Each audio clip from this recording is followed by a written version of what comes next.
Ano pang tawag niya dito? Kare-kare. Laman. Kare-karing itim. Hindi po bang kare-kare ay Gulay. gulay tsaka peanut butter? Peanut butter. Dito sa amin yung kare. Ah, Kare dito ang tawag sa amin. ito po, kare-kare na Karning baboy na laman. laman. Yung iba naman ang nagawa niya, kare-kare na purong laman loob ng baboy. So parang dinuguan siya sa Tagalog po. Hindi, iba ang dinuguan. Yung dinuguan namin may sabaw. Ah.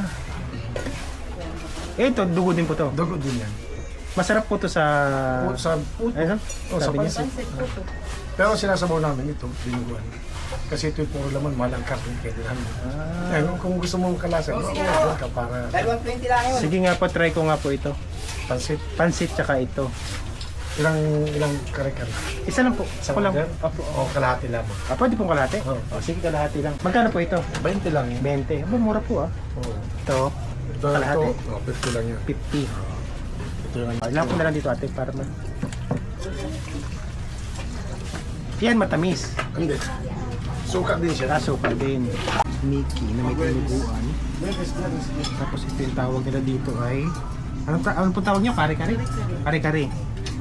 Ang kare-kare nila dito itim. Sa Manila, may peanut butter.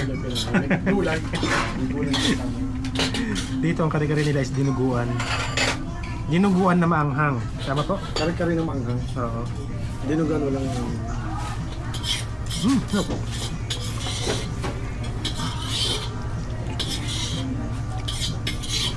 Sarap ah.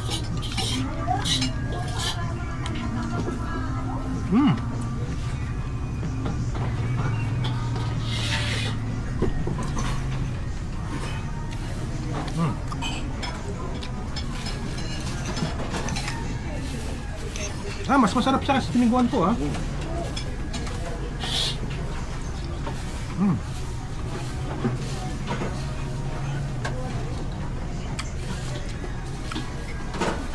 Sarap. Kahit walang kanin, masarap siya, no? Mas masarap yan ay yung kinabukasan kayo. Pag ininit na. Oo. Parang adobo po, no? Habang tumatagal, masarap.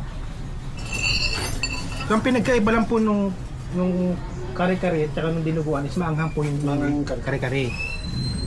Pero pares ang asin.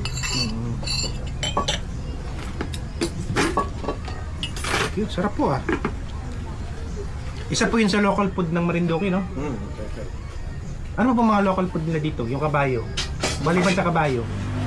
Ano ba? Baboy. Baka. Labaw. Sige.